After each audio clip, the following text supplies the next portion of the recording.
Good afternoon. So all morning and afternoon we have been hearing inspiring tales of how people have conquered and overcome Murphy's Law. Here is my own humble submission to the jury. So I have titled it The Son, the Holy Spirit and the Father. And there are three interesting stories where I encountered Murphy's Law not once, not twice, but thrice in my life, and how I kind of overcame it or sidestepped it. You can't overcome Murphy's Law. The Son, it's actually the story of my ungraduation at IIT. So I was a smart and hardworking young boy, like many of you here, I'm sure. First rank boy, I was called, class topper, every month, every annual exam I was the topper, I was the school topper, I was a hobby musician on the side, prize-winning essayist and popular orator, and in fact I even learned Hindi and Sanskrit at a time when down south people were frowning upon these Devanagari languages, and I was placed in the top 2% of the plus 2 board, and I feel it was top of the world when 129th AIR was my JEE rank in 89. I took electronics and communication like many of our friends, earlier speakers here did, and nothing can go wrong, right? So 1989 was the year, and I had no idea of the slump I was going to face very soon. Murphy's Law says if something can go wrong, it will. But there is an atrocious extension to Murphy's Law, many of you don't know. It goes, when something just can't go wrong, that's when it most certainly will. Right? So I started bunking classes, I failed courses. I don't know how many of you know this lingo. It's called cups in my IT. A cup is when you get a U grade. Right? I started collecting cups like nobody's business. I was rusticated from the institute. Right? The institute wanted to teach me a lesson. They said, stay away from the institute for a semester, as if that will help. And my girlfriend wanted to teach me a lesson. She dubbed me. Right? My father suffered a stroke and he never recovered from it. He passed away 2 years ago on this very day. I was kicked out of IIT. I was unceremoniously asked to leave with no degree or paper certificate to show for the years I had spent there. I even contemplated suicide. It became a family secret till today. I never gone public talking about this. Sorry, all friends, relatives, others, to whom they don't really know what exactly happened in those years at IIT. But Murphy's Law's exponential gravity, actually, when the higher you rise, the harder the fall, right? That's exactly what happened.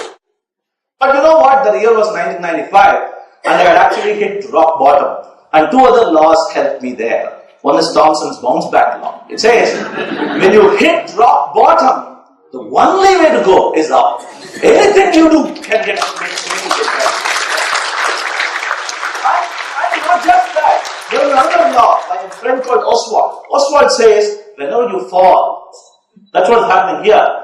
He's picking something up. Whenever you fall, pick something up. Right? When you learn that little lesson, that's going to stay with you for a very long time. That's what happened. I learned all sorts of hacking, computer hacking. I learned about how to overcome failure, how to come back, the game of art of comebacks. And I learned to work with people, because when you don't know something, you need to know at least some people, right? Working with people, that is still helping me even today. Managing a team, working with people, it still helps. And I learned the very important lesson of not relying on paper credentials. I had none. Right? I couldn't rely on paper credentials. In fact, when I applied for a job at Zoho, I didn't go there with my printed resume. I went there and said, here is a website I designed for you. Do you like it? I programmed it, designed it, created the logo. Do you like it? That's how I went to them. And I showed them a demonstration of a game, a PC game I had built, a vocabulary builder game. That's how I got into this famous company. So this is the lesson I learned in the first 1/3 of my 3 Murphy Law encounters. People are much, much more than just the paper qualifications that they hold. This lesson helped me in the second chapter of my life, which is the Holy Spirit. It's the founding of Zoho University. I had become an employee at Zoho. I had started managing people. I had started recruiting, looking for talent across the length and breadth of the country. And the year was 2004. There was this gap that kept hitting me. Students who came out of college saying they had done engineering or electronics or computer science and so on, when we started giving them the interview, the test, there seemed to be a huge gap. They seemed to have no idea what we were looking for. And what they said they knew, they actually didn't. And what they were actually good at wasn't really relevant or necessary at all. There was this gap that was coming. What did they learn? What were they taught? Were the questions that started coming in our minds when we started looking at these new applicants at our company. In fact, we even ran a poll in our company. We asked them, how useful was college education?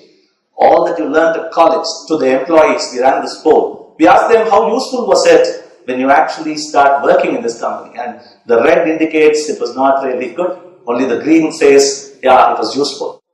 So we said, let's run a small experiment. And because we realized it was because people were learning without context.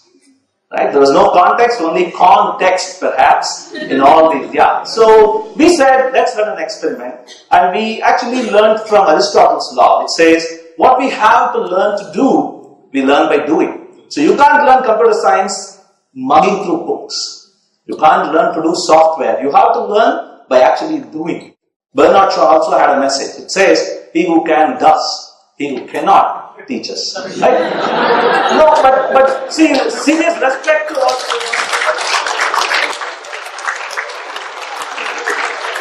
Serious respect to all teachers here, but the point is, if you are a software guy or a woman and you are looking for making good money, you don't actually sit down at a college and teach students. You go to that big MNC that's giving you a 7-figure salary. That was the problem we were trying to solve. Right? So we said, let's run an experiment. We went to a nearby school. We recruited 6 kids.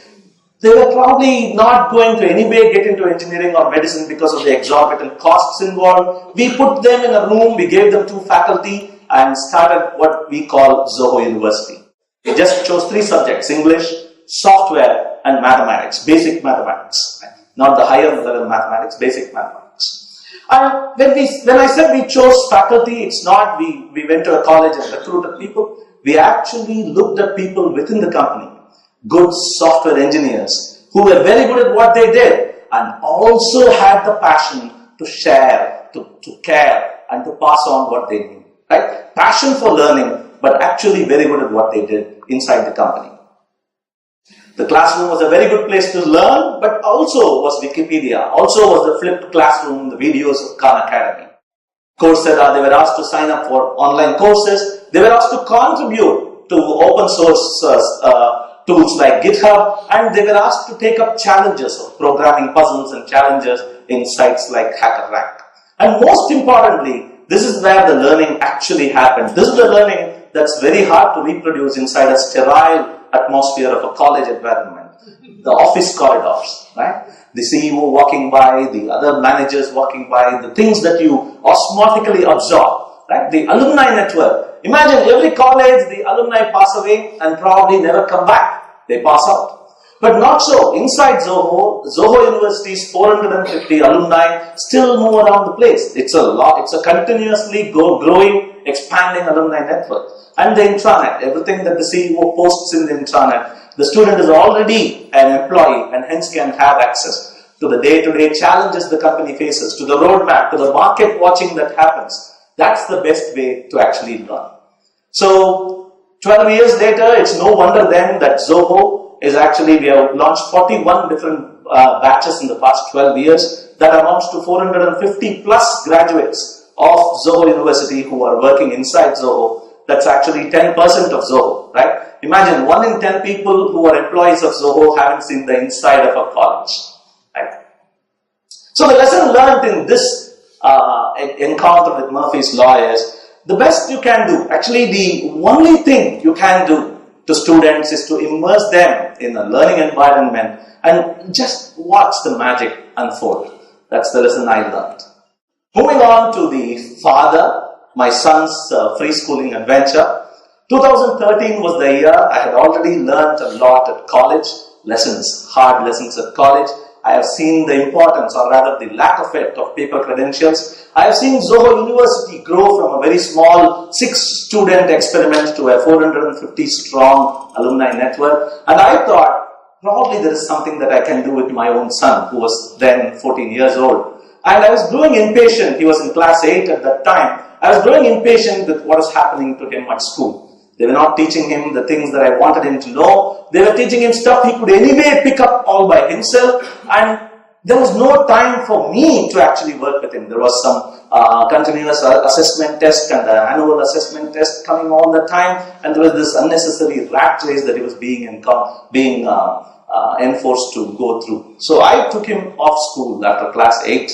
I taught him English by watching news and movies with him together. I taught him biology from very famous TV programs and books written by people. I taught him physics from amazing people who knew the art of conveying very complex concepts in very simple, very lovable, pleasurable manner in terms of making it easy to understand. I taught him maths by giving him exposure to problem solving, the art of problem solving. Simple, basic maths, but the complexity is in the naughtiness, the twistedness of the problem.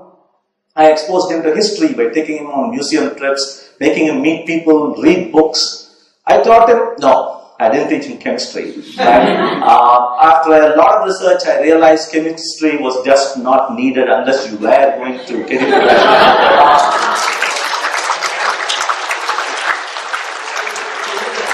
I can still remember hydrogen, helium, lithium, beryllium, boron, carbon, nitrogen, oxygen, fluorine, neon, sodium, magnesium, silicon, phosphorus, sulfur, fluorine. Is it needed? Not needed. So I taught him programming by giving him exposure to programming. That's the only way to learn programming. I taught him software by watching blogs and articles written by amazing maestros of the domain. I taught him every little thing I taught him was contextual. I kept giving him examples of where he is going to use them. It was practical. I tapped into my friendship network and gave him mentorship, one-on-one connections with seniors, with people I knew, from whom he could imbibe not only concepts, but also the lifestyle, the personality of these people. I even tried teaching him game programming, because my secret passion is gaming, building amazing educational entertainment interfaces. I tried teaching him game programming. That's when Murphy came knocking. Murphy's first law of homeschooling says, whatever you know a whole lot about, your child will refuse. But there's a second law to it which says, whatever you know nothing about, your child will desperately want to learn. Right? So these two are real challenges I faced. But he came to me one day and said, do you know about web code? I need to do penetration testing. What? I had no idea. And then I decided, okay, this is the time I have to cease to be a teacher and have to be a co-learner. I sat down with him, I learned with him. My aim was to just give him an environment so that he can look at me as company. Come, let me teach you something. Instead of, hey, I don't know this, teach me this. So finally, things got all settled down, and he became an employee at Zoho Corporation last week actually. He's an intern now at the application security team. But wait, there's one more law. Harvard law for attempted experiments says, under controlled conditions of pressure, temperature, volume, humidity, the organism will do as it damn well pleases. Right? So after all this, one fine morning, my son comes to me and says, Dad, I want to try organic farming. This actually happened. And that's when I realized probably all this time I have been probably trying to make a mini me. Right? So I have been trying to achieve my own unfulfilled dreams by looking at him, do it. So once again, I said, after all, right, Khalil Gibran has said, they come through you, but not from you. Right? You may give them your love, but not your thoughts, because they have their own thoughts. You may house their bodies, not their souls, for their souls dwell in the house of tomorrow. You may strive to be like them, but do not seek to make them like you. Khalil Gibran. So I said, okay, let me look back. 2003, he's doing his own thing. That's how he has learned everything. 2017, he's still doing his own thing. Let's just provide, right? Between 2003 and 2017, let's just provide that environment where he can learn by himself, try things out, make mistakes, bounce back, learn and move on. Right? If we can do that, that's the lesson I learned here. The only thing anybody needs to learn is how to learn. Everything else takes care of itself. With that, I come to the end, the unhappy son, the Holy Spirit, and the satisfied.